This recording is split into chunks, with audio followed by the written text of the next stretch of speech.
বিএনপির ভাইদেরকে একটা কথা বলি, আপনারা হয়তো অনেকে জানেনও না।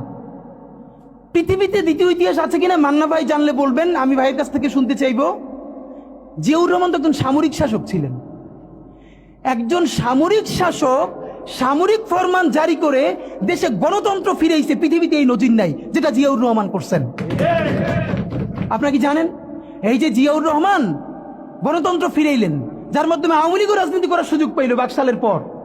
সেটা কিসের মধ্য দিয়ে? তখন তো সংসদ নাই, সংবিধান তো সংশোধনও করা যাইতেছিল না। কিসের মধ্য দিয়ে? জিয়াউর রহমানের সামরিক ফরমানের মধ্য দিয়ে। পৃথিবীর একমাত্র একজন সামরিক শাসক যিনি ফিল করলেন না সামরিক পন্থা দিয়ে করা যাবে না, গণতন্ত্রে ফিরতে হবে। এবং দেখেন হাসিনারে এবং আওয়ামী লীগের চরিত্রটাই হলো এইরকম, এর যে একটু ভালোবাসে তারই সে হত্যা করে। শহীদ প্রেসিডেন্ট জিয়াউর রহমান শেখ হাসিনাকে দেশে আসার অনুমতি দিছিলেন, সুযোগ দিছিলেন এবং বলছে থাক সবাই রাজনীতি করুক। আসার 1 মাসের মধ্যে জিয়াউর রহমান শহীদ হয়ে গেছে, 13 দিনের মধ্যে। এবার দেখেন এই যে আমরা এখন যারা সবাই করতেছি, সুতরাং এটা একটা বিষ। এই বিষের সাথে আমরা কিভাবে লড়াই করব? জাতীয় ঐক্যমত্য তৈরি করতে হবে। সুতরাং পলিটিক্যাল পার্টি এবং সবার প্রতি একটা কথা, প্লিজ আপনারা বিএনপিকে শতভাগ কর্নার করে দিন না। বিএনপি এই আধিপত্যবাদ বিরোধী লড়াইয়ের জন্য আমাদের একটা বড় শক্তি। এই শক্তিকে এত বেশি কর্নার করা যাবে না যাতে তারা গিয়ে আওয়ামী লীগের হাত ধরে ফেলে। তারা যদি আওয়ামী লীগের হাত ধরে ফেলে তাহলে লড়াইটা তো আমাদের জন্য আরো কঠিন হয়ে যাবে। বরং বিএনপির প্রতি আমাদের চ্যালেঞ্জ হলো, যেই বিএনপি বাকশালী সংবিধানের প্রতি প্রেম দেখাবে তারে শহীদ জিয়ার ছবিটা সামনে এনে বলতে হবে যে এই বাকশালী সংবিধান তো জিয়াউর রহমানই ছুঁড়ে মারছিল। বেগম জিয়া বলেছেন এই সংবিধানকে ছুঁড়ে ফেলা হবে। ওমা এখন বেগম জিয়ার চেয়েও নতুন বিএনপি আসছে, বেশি প্রেমের বিএনপি। যেই শহীদ প্রেসিডেন্ট জিয়াউর রহমান ইসলামোফোবিক জায়গা থেকে বাংলাদেশের মুসলমান, বাঙালি মুসলমান সব আইডিয়াকে ধারণ করে বাংলাদেশের জাতীয়তাবাদ তৈরি করলেন। এখন একটা নতুন বিএনপি গজাচ্ছে, কেউ চেষ্টা করতেছে পুরো বিএনপিটাকে একটা ইসলামোফোবিক বিএনপি করা। এ কি ভাই, ইসলামোফোবিক বিএনপি সে কোথায় যাবে? সে কি দিল্লি যাইতে চায়? আমাকে আমাদের বিএনপির এক আপা টকশোতে বললো, আমসে তিনি লজ্জায় মরে যান। একটা মেয়ে কিভাবে এরকম একজনের বাসার সামনে বকাঝকা করতে পারে? তার মেয়ের সামনে তিনি এখনো যদি ধমক দেন মেয়ে কান্না করে ফেলবে। আর তার মেয়ের বয়সী মেয়েরা রাস্তায় এসে তারপর এরকম গালিগালাজ করতেছে একজন বয়োবৃদ্ধ মানুষকে। মানে মনে চায় কি, মাঝে মধ্যে মনে চায় আপনি কিছু বলবেন না, চক্ষু বন্ধ করে থাকবেন। মানে আমি উঠে বলবো করে যে আপনার এই মেয়ে ঠিকই তো আছে, ও তো জুলাইতে রাস্তায় নামে নাই। যেই মেয়ে গালিগালাজ করে ও তো জুলাইতে নামে ওর ঘর সংসার হারানোর পালা হয়েছে। একটা মেয়ের স্টেটমেন্ট দেখছেন, একটা মেয়ে বলতেছে যে আমি তো ইন্টার ফেল, টাইনে টুইনে পাস করছি, আমি কোটা মোটা দিয়ে কি করব? কি ভীষণ সত্য উচ্চারণ, বলতেছে এই কোটা দিয়ে আমি কি করব? আমি তো টাইনে টুইনে ইন্টার পাস করছি, আমি ফেল করছি, আমার কয়দিন পর বিয়ে হয়ে যাবে। কিন্তু আমার ভাইয়ের রক্ত দেখে আমি থামতে পারি না, আমি রাজপথে নামে আসছি। তা আপনারা রাজনীতিবিদরা যারা এই কথা বলেন না, আপনাদের বাচ্চারা ও লেভেল এ লেভেল পড়ে, এরপরে বিদেশ চলে যায়। যে কয়দিন ক্ষমতায় থাকেন দেশে এসে ঘুরে ফিরে আবারও বিদেশ চলে যায়। তা আপনার বাচ্চা তো বাংলাদেশে থাকেও না, বাংলাদেশে পড়ার। এবং দেখেন ছাত্র রাজনীতির পক্ষে তারা মরে যায়। একটা বাংলাদেশের পারলে আপনারা বলেন প্রধান সারির কোন রাজনৈতিক দলের কোন নেতার সন্তানেরা তার দলের ছাত্র রাজনীতি করে? একজন বলেন যে প্রত্যেকটা রাজনৈতিক দলের প্রথম 5-10 জন নেতার নাম বলেন। আমরা বলেছি ছাত্র রাজনীতি থাকতে হবে, এই লেজুরবাদী ছাত্র রাজনীতি না, ক্যাম্পাসে ছাত্র সংসদ হবে। কিন্তু খুব যুক্তি দেওয়ার চেষ্টা করেন। তখন যখন বললাম যে আপনার সন্তান কি ছাত্র রাজনীতি করে? যদি বিএনপি হন আপনার ছেলে কি ছাত্রদল করে? যদি জামাত হন আপনার ছেলে কি ছাত্র শিবির করে? কোনোভাবে ইন্টার পাস পর্যন্ত করে, তারপর তো বিদেশ পাঠাই দেন। আপনার নিজের ছেলের এত ভালোবাসেন, মেয়েরে ভালোবাসেন, বিদেশ পাঠাই নিরাপদ রাখেন, আর এইখানে অন্যের সন্তানরা এসে জীবন যুদ্ধ করাইতেছেন যে খুব দেশ উদ্ধার করতেছেন। এইসব ভণ্ডামির একটা পর্যায়ে থাকে, এগুলো বন্ধ করতে হবে। এখন যেটা ব্যাপার, আপনারা এই যে ইসের ব্যাপারে দেখেন, গত 1 বছরের ব্যাপারে আপনাদেরকে বিনীত আকারে বলি, মিডিয়ার ভাইরা যেটা করছেন না, গত 1 বছরে বাংলাদেশে তো গৃহযুদ্ধ হওয়ার কথা ছিল, 1000 বার বলেছি।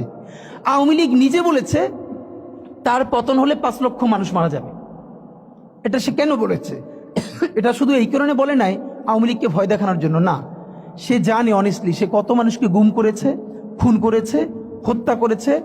এই প্রত্যেকটা পরিবারের একজন করে মানুষ যদি আওয়ামী লীগের বিরুদ্ধে রুখে দাঁড়ায় তাহলে তো আওয়ামী লীগের এখানে থাকার কথা না। আপনি ভাবেন পিলখানা থেকে শুরু করেন, যতজন অফিসার, সাপ্লাই, যত গণহত্যা, এরপরে নিরাপদ সড়ক আন্দোলন থেকে শুরু করে প্রত্যেকটা জায়গায়, সর্বশেষ জুলাইয়ে মিনিমাম যে 1500 শহীদ, এই প্রত্যেকটা শহীদ পরিবার থেকে একজন যদি জান বাজি রেখে নামে তাহলে এখানে কি অবস্থা হওয়ার কথা ছিল বলেন? অথচ অবাক হই, এইরকম গণহত্যার পরেও জুলাইয়ের শহীদের কোনো পরিবার কোনো রিভেঞ্জ নিল না। এবং এখানে অবশ্যই বিএনপি, জামাত ইসলামী, অপরাপর প্রধান রাজনৈতিক দলকে আমরা ধন্যবাদ দিয়েছি। তারা অত্যন্ত বিচক্ষণতার পরিচয় দিয়েছে, তারা রিভেঞ্জ নেয় নাই, মানুষকে দমিয়ে রেখেছে। কিন্তু এই গত এক বছরে, এবং খেয়াল করেন, মবের একাডেমিক সংজ্ঞা যদি ধরি, আমাকে খালেদ মহিউদ্দিন ভাইও জিজ্ঞেস করবার চেষ্টা করলো একই টকশোতে, মানে মব কি মানে হইল, মবের এখন ভালো সংজ্ঞা হইছে যেইটা আপনার বিরুদ্ধে হবে, এই এস্টাবলিশমেন্টের বিরুদ্ধে, সেইটি হইল মব। আর যেইটা আপনার শত্রুর বিরুদ্ধে হবে ওইটা মব না, ওইটা হলো মুক্তিযুদ্ধ। বাংলাদেশের স্বাধীনতার ইতিহাসে সব থেকে নিকৃষ্টতম ভয়াবহ মবের নাম শাহবাগের সন্ত্রাস। যেই শাহবাগের সন্ত্রাসের মধ্য দিয়ে বাংলাদেশের প্রথম বিপরীত রাষ্ট্রকল্প তৈরি করে এখানের প্রত্যেকটা রাষ্ট্রীয় প্রতিষ্ঠানকে ধ্বংস করা হয়েছে। বাংলাদেশের বিচার ব্যবস্থা, বাংলাদেশের আইন ব্যবস্থা, সচিবালয় সবকিছুকে গুড়িয়ে দেওয়া হয়েছে। সেই শাহবাগ সন্ত্রাস না, সেই শাহবাগ মব না। সেই শাহবাগে প্রত্যেকটা জাতীয় দৈনিক প্রথম পাতায় লিড নিউজ করেছে তারা কখন মোম জ্বালাচ্ছে। আমি নিজে দেখেছি, শাহবাগে তো দিনের পর দিন আমি দেখেছি। যখন 40 থেকে 50 জন লোক মাত্র, দুপুরে লোক নাই, তখন মিডিয়াকে বলে দেওয়া হয়েছে এমন করে উপর থেকে ক্যামেরা ধরতে হবে যাতে অনেক লোক দেখা যায়। সেভাবে করে করে লোক আনা হয়েছে, প্রত্যেকটা গার্মেন্টসকে বাধ্য করে লোক আনা হয়েছে। আমার বিশ্ববিদ্যালয়ে, তখন আমি ঢাকা বিশ্ববিদ্যালয়ে পড়ি, আমার ছাত্রলীগের যারা আমার সহপাঠী ছিল, ওদের রুমে dry cake, 7 up, Coke, Sprite, biryani দিয়ে ভরা থাকতো। শাহবাগ হলো পৃথিবীর এমন একটা আন্দোলন যেখানে কাচ্চি থেকে শুরু করে সমস্ত খাবার দাবার দিয়ে আন্দোলন করা হয়। তো ওরা সব রুমে নিয়ে আসতো, যেগুলো এক্সট্রা থাকতো ওরা আবার ফ্রেন্ডদেরকে ডাকতো, কার কি লাগবে নিয়ে যা। এই কথা কেন বললাম? একটা মিডিয়া কি তখন সেটাকে মব বলেছে? সাংবাদিক মাহমুদুর রহমান হাজার আক্রমণের পর কুষ্টিয়ে যখন আক্রান্ত হয়ে 11টা মাথায় সেলাই লেগেছে, তার 11টা রক্তাক্ত ভয়াবহ অবস্থা, একটা পত্রিকা সেটাকে মব বলে নাই। আদালত চত্বরে একজন মানুষ আদালতের কাছে গেছে, আদালতের সামনে তাকে বিচার মানে মাথা ফাটিয়ে দিচ্ছে, রক্ত। সংগ্রাম সম্পাদক আবুল আসাদ, পত্রিকা যদি জামাতের সমর্থিত হয় আপনি তো, সেটা তো কোনো কথা না। বাংলাদেশের প্রত্যেকটা পত্রিকার একটা আইডিওলজি আছে। কিন্তু এর মানে কি, এই যে প্রথম আলোর সামনে যারা দাঁড়িয়েছে, আমরা তাদের পক্ষে দাঁড়িয়েছি, আমরা বলি না। আপনি পারলে প্রথম আলোর বিকল্প আরো 10টা প্রথম আলো তৈরি করেন, তার অফিসের সামনে আপনার কাজটা কি? আমরা তো তখন সে কথা বলেছি। কিন্তু এই যে সবাই মব বাজরা, যারা মব ট্রেডিং করছেন, তারা সম্পাদক আবুল আসাদের রুমে ঢুকে, একটা পত্রিকা অফিসে সব থেকে বয়োজ্যেষ্ঠ সম্পাদক ছিলেন উনি বাংলাদেশের, দাড়ি ধরে টেনে মুক্তিযুদ্ধ মঞ্চের সন্ত্রাসীরা তাকে বের করে তারপরে থানায় নিয়ে গেছেন। একটা পত্রিকা মব লেখে নাই, সেইগুলো কোনোটা মব না। এরপর তো বলতে পারবো হাজার হাজার। কিন্তু এই যে কোন বাচ্চারা গালি দিচ্ছে, কাকে দিচ্ছে? যেই বাচ্চার একটা চোখ নাই, ইন্টারে পড়ে, এখন সে ভর্তি হবে ভার্সিটিতে, অন্য চক্ষু কাজ করছে না, হাত নাই, পা নাই, তার মধ্যে ভীষণ ট্রমা কাজ করে। এই রাষ্ট্রের প্রধান কাজ কি ছিল? রাজনৈতিক দলগুলোর রাষ্ট্রকে বাধ্য করা, আমাদের যেই সব ছেলেমেয়েরা চোখ হারাইছে, চিরতরে অন্ধ হইছে, পঙ্গু হইছে, রক্তের সাগরের মধ্য দিয়ে হইছে, ওদেরকে দিনের পরে দিন কাউন্সিলিং করা। ওরা এখনো ট্রমাটাইজড। ওদেরকে স্কুলে, কলেজে, ইউনিভার্সিটি দিনের পরে দিন কাউন্সিলিং করা উচিত ছিল। আপনি কাউন্সিলিং করেন নাই, ওদের পুনর্বাসন করতে পারেন নাই, শহীদদের পরিবারের পুনর্বাসন করতে পারেন নাই। এখন এই ছেলে মেয়েগুলো দেখে যে এই রক্তের মধ্য দিয়া সে চিরতরে অন্ধ হইছে, পঙ্গু হইছে, এখন তার ন্যূনতম বিচারই শুরু হয় নাই। বিচার নাই, সংস্কার নাই, সে বরং দেখতে পাইতেছে সেই আগের পুরনো আওয়ামী লীগ জিকে বসতেছে, যাতে তার মনে হইতেছে সে যে আবার অন্ধ হয়ে বাইচে আছে, সেটাও হয়তো বাইচে থাকতে পারবে না, এবার হয়তো তাকে হত্যা করে ফেলা হবে। সেই রিয়াকশনে সে কাউকে গালি দিচ্ছে। এই গালিকে আপনার এত অপবিত্র মনে হয়, কিসের সাথে তুলনা দেন? গত 15 বছর, যার তুলনা একমাত্র জাহান্নামের সাথে হইতে পারে। তো আপনারা কি বুঝাইতে চান আমাদেরকে? এগুলো মনে করেন আমরা বুঝি না? নাম ধরে বললে পলিটিক্যাল পার্টিগুলো বেশি প্রেসার ফিল করে।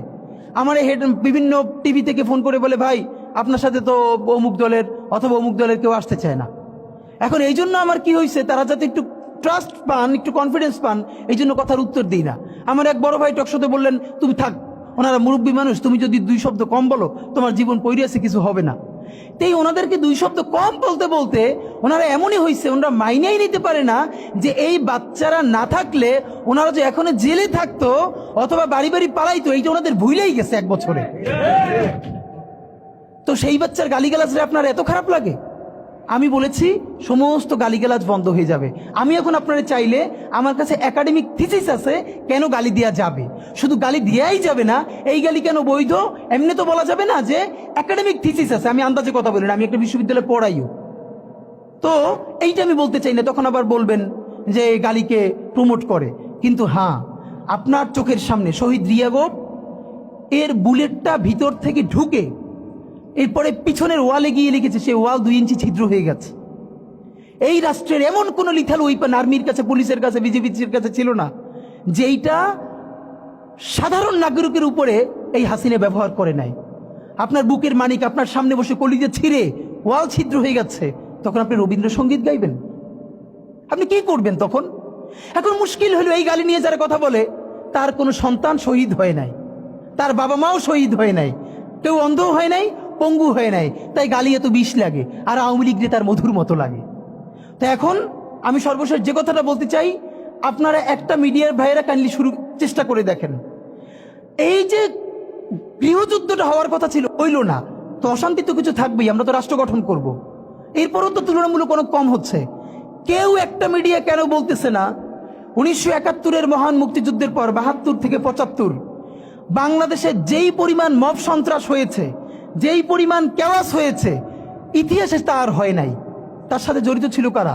এই যে মুজিব বাহিনীর গুন্ডারা। আমার বাবা, আমার মা বলেছে মুক্তিযুদ্ধের পরে যে অস্ত্রগুলো জমা দেয়া হয় নাই, সেই জমা না দেয়া অস্ত্র থেকে প্রত্যেকটা বাড়িতে বাড়িতে ছিনতাই, রাহাজানি। আমার মায়ের আজকে এই কথাটা বলি, আমার মা বলতেছেন, আমার নানা একজন সম্ভ্রান্ত আলেম, তিনি যেখানে থাকতেন মুক্তি বাহিনী এবং পাকিস্তান বাহিনী কেউই তাকে কখনো আক্রমণ করেন নাই তার সম্মানে। আমার মা খালারা বাসায় ছিলেন, তাকে পুরো এলাকাবাসী দেখিয়ে রেখেছে। বাট মুক্তিযুদ্ধের পরে আমার মা বলেছে, তখন তার বয়স 16, আমার মা, আমার খালা এবং এলাকার অনেক মেয়েদেরকে, যাদের চেহারা একটু ভালো ছিল, তাদের গায়ে কালি মেখে তারপরে অনেক সময় মাটির নিচে বাংকার বানিয়ে বা বিভিন্ন জায়গায় রাখা হতো তাদের সম্ভ্রম রক্ষা করবার জন্য। এই মুজিব বাহিনীর গুন্ডারা সেগুলো করেছে না? এমন কোন চিন্তা নেই। ব্যারিস্টার ফুয়াদ ভাই সেদিনকে বলেছেন, তার বাবা সে অসংখ্য সালিশ করেছে তাদের এলাকায়, যে এই গুন্ডাগুলো মুক্তিযুদ্ধের পর বিভিন্ন জায়গায় ছিনতাই করতো, তারপরে এলাকাবাসী আইনে গাছের সাথে বাইধে রাখতো, এরপর এলাকার মুরব্বীরা আবার সব উদ্ধার কইরা মানুষের কাছে কাছে দিয়ে আসতো।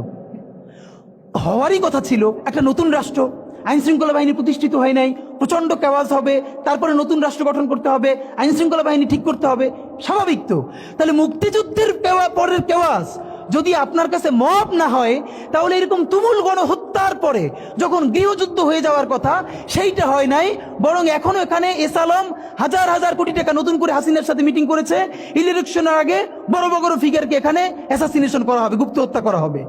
পুরো এখানে ভারতীয় আধিপত্যবাদ এখানে সব থেকে বেশি অ্যাক্টিভ আছে। এখানে আওয়ামী লীগের হাজার হাজার কোটি টাকা, তার সচিবরা, তার পুলিশরা, তার পান্ডারা সব রয়ে গেছে। আর্মির মধ্যে একটা বড় অংশ রয়ে গেছে, কোনো সংস্কার করা হয় নাই, তারা বারবার স্যাবোটেজ করবার চেষ্টা করছে, এই রাষ্ট্রকে, এই সরকারকে ফেল করানোর চেষ্টা করছে।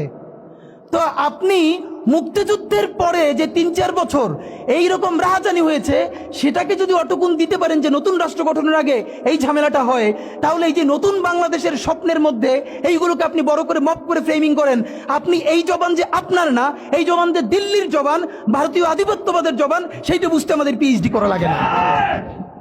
সুতরাং জুলাই সনদের সাথে নির্বাচনের ক্ষেত্রে শুধু আমাদের 2 মিনিট কথা। নির্বাচন হতে হবে। আমি একটু ভদ্রতার সাথে এবং শ্রদ্ধার সাথে বিনয় আমি জানাচ্ছি যে ভাইরা যেটা বলেছেন, সকল দল মিলে আগামী 20 বছর নির্বাচন না হোক, না, এটা আমরা চাই না। আমরা নির্বাচন চাই। মানুষ গত 16 বছরে ভোট দিতে পারে নাই। মানুষ আনন্দ নিয়া শীতের সকালে বাচ্চা কাচ্চাকে কুয়াশার মধ্যে লাইন দিয়ে দাঁড়াই থাকবে, ভোট দিবে। আমরা সেই বাংলাদেশ দেখতে চাই। আমরা নির্বাচন চাই, নির্বাচন হতেই হবে। এই নির্বাচনকে বানচাল করবার জন্য দিল্লি থেকে শুরু করে আওয়ামী লীগ হাজার হাজার কোটি টাকা নতুন করে এখানে বিনিয়োগ করছে। নির্বাচন লাগবে। তবে আমাদের প্রশ্ন হলো, সেই নির্বাচনের ম্যান্ডেট হবে কি? এখানেই আমাদের কথা। কোন ধরনের আপোষ ছাড়াই নতুন নির্বাচন হইতে হবে জুলাই সনদের ভিত্তিতে, এইটাই আমাদের কথা। জুলাই সনদের ভিত্তিতে নির্বাচন হতে হবে এবং জুলাই সনদের বৈধতা নির্বাচনের আগেই দিয়ে সেইটার ভিত্তিতে নতুন নির্বাচন হবে, যেই নির্বাচনের ম্যান্ডেট থাকবে নতুন সংসদে নতুন বাংলাদেশের জন্য আমাদের রাজনৈতিক দলগুলো মিলে নতুন সংসদের নতুন সংবিধান উপহার দিবে। যেই সংবিধান 72-এর বাকশালী সংবিধান, ফ্যাসিবাদী সংবিধান, যেই সংবিধানের কোনো ম্যান্ডেট ছিল না বাংলাদেশ রাষ্ট্রের সংবিধান করবার, কারণ তারা পাকিস্তান রাষ্ট্রের মধ্যে শপথ নিয়ে পাকিস্তান রাষ্ট্রের জন্য সংবিধান প্রণয়নের কথা বলেছিলেন, কিন্তু বাংলাদেশ রাষ্ট্রের কোনো ম্যান্ডেট তাদের কাছে ছিল না। তারপরে তারা সংবিধান রচনা করেছেন, এরপরেও তারা একটা সেই সংবিধানকে লেজিটিমেট করবার জন্য একটা গণভোট দেন নাই। এরপরে যারা ৭৩-এর একটা ভোট চুরির নির্বাচন দিয়েছে, সেই ৭৩-এর নির্বাচনের ভোটের ইশতেহারের মধ্যেও তারা এই সংবিধানকে তারা লেজিটিমেসি দেন নাই, ইশতেহারে রাখেন নাই। সেই সংবিধানকে যুগের পরে যুগ আমরা বয়ে বেড়াবো, সেই দায়বদ্ধতা তো আমাদের নাই।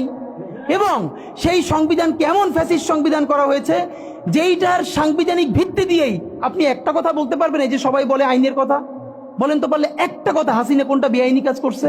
না, হাসিনা একটাও বেআইনি কাজ করে নাই। সে সমস্ত হত্যা, গুম, খুন এই সংবিধানের আইনের ভিত্তিতেই করছে। সে এই সংবিধানকে ডাস্টবিন বানিয়ে তত্ত্বাবধায়ক সরকার বাতিল করেছে, যা ইচ্ছা করে তাই করেছে। এবার তো সে তো বেআইনি কিছু করে নাই, কথা তো সত্য। আমার বিএনপির ভাইদের প্রতি শুধু একটা আফসোস লাগে, কারো কারো দেখি ৭২-এর সংবিধানের প্রতি তাদের কি গভীর প্রেম, যেই সংবিধানের মধ্য দিয়ে বাকশাল এসেছে, যেই সংবিধান গণতন্ত্র হত্যা করেছে। আজকে বিএনপির